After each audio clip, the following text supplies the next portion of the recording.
कहते हैं हर सपना कुछ कहता है, बस हमें सुनना नहीं आता। रात के सन्नाटे में जब पूरा जग सो जाता है, तब हमारी आत्मा जागती है और हमें कुछ दिखाती है। वो दृश्य, वो पल, वो लोग जिनसे हमारा कोई पुराना या आने वाला रिश्ता होता है। आज मैं तुम्हें एक ऐसी विद्या के बारे में बताने जा रहा हूँ जो कि आपने YouTube में कभी नहीं सुनी होगी। उस विद्या के बारे में, जिसका नाम है स्वर विज्ञान। एक ऐसा रहस्य जो बताता है कि हमारे सपने में क्या छुपा है और हमारे सपने के थ्रू हमें आने वाले संकेतों के बारे में बताता है। कल्पना करो एक शांत झील की।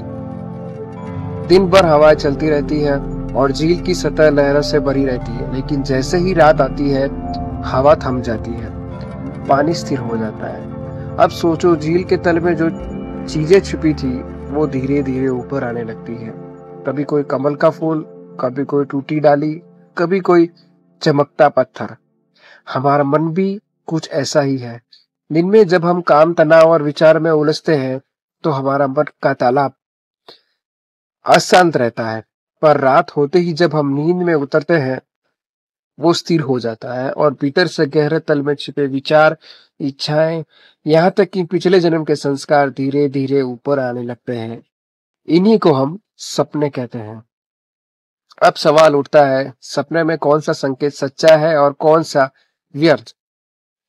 योग कहता है श्वास ही जीवन की डोर है, पर तुम्हें पहली बार सांस ली, जीवन आरंभ हुआ। जब आखिरी सांस छूटेगी तो यह डोर टूट जाएगी। इसलिए कहता है सांस सिर्फ हवा नहीं, कर्म का प्रवाह है। हर श्वास के साथ तुम्हारा मन और भविष्य जुड़ा है। हमारे शरीर में दो मुख्य नाड़ियां होती है। दाहिनी नाक से गुजरती है सूर्य नाड़ी पिंगला और बाई नाक से चंद्र नाड़ी ईड़ा। सूर्य नाड़ी सक्रियता, ऊर्जा और कर्म के प्रतीक है। चंद्र नाड़ी शांति, स्थिरता और विचार के प्रतीक। जब तुम किसी सपने से जागो, सबसे पहले बिना हिले अपनी सांस को महसूस करो। देखो कौन सी नाड़ी सक्रिय है। अगर दाहिनी नाड़ी यानी सूर्य नाड़ी चल रही है तो समझो वो सपना किसी संचित कर्म का बीज है जो अब प्रारंभ बनकर फल दे रहा है। वो संकेत है कि कोई जीवन में तुम्हारी घटना घटने वाली है। अगर बड़ी नाड़ी यानी चंद्र नाड़ी चल रही हो तो समझो मन का प्रतिबिंब था, दिन भर की उलझनों का एक प्रतिबिंब जो आया और चला गया। इसका अर्थ नहीं पकड़ना चाहिए। अक्सर गुरु कहते हैं सपने जो हम देखते हैं कई बार वो आधे सच होते हैं और आधे झूठ।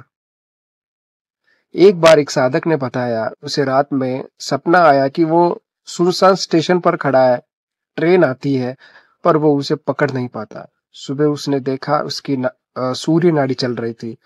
गुरु ने उसके उसने जब ये घटना गुरु को बताई तो उसके गुरु ने मुस्कुराते हुए कहा, तू कुछ ऐसा खोने वाला है जिसे पाने के लिए तुझे तेजी से निर्णय लेना होगा। और सच में कुछ ही दिनों में वो एक अवसर चूक गया जिससे उसे जीवन भर अफसोस रहा।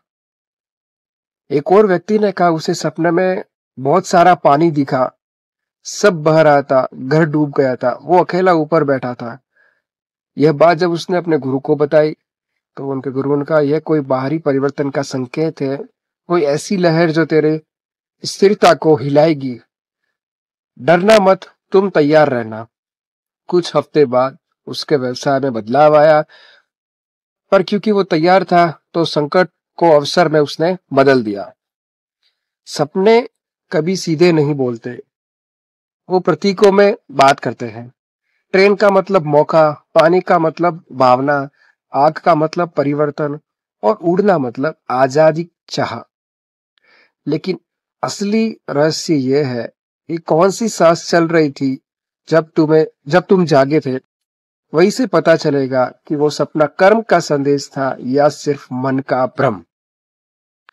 अगर तुम सच में इस विद्या को समझना चाहते हो तो हर सुबह अपने सपने को लिखना शुरू करो। 3 बातें नोट करो। सपना क्या था, कौन सी नाड़ी सक्रिय थी, उस दिन क्या घटा। धीरे धीरे तुम देखोगे एक पैटर्न बनने लगेगा। कुछ सपने सच के करीब निकलते हैं, कुछ बस मन में प्रतिबिंब बनते हैं। यही अभ्यास धीरे धीरे तुम्हें अंतर्ज्ञान की ओर ले जाएगा और वहीं से शुरू होता है आत्मज्ञान का मार्ग। तो अगली बार जब तुम्हें कोई सपना दिखे, उसे बस सपना मत समझो, वो तुम्हारे ही भीतर के किसी हिस्से की आवाज है। कभी चेतावनी, कभी प्रेरणा, कभी किसी पुराने कर्म की झलक। और जब तुम यह पहचानना सीख जाते हो, तो तुम भविष्य नहीं बदल सकते, बल्कि अपने कर्म के साथ सजग होकर जीना लग जाओगे। जीवन कोई रहस्य नहीं, बल्कि अनुभव की एक गूढ़ भाषा है। सपने उसी भाषा का पहला अक्षर है। अगर तुमने उन्हें सुनना सीख लिया, तो समझ लो तुमने अपने भीतर के ब्रह्मांड की आवाज सुन ली। नमः शिवाय। राधे राधे।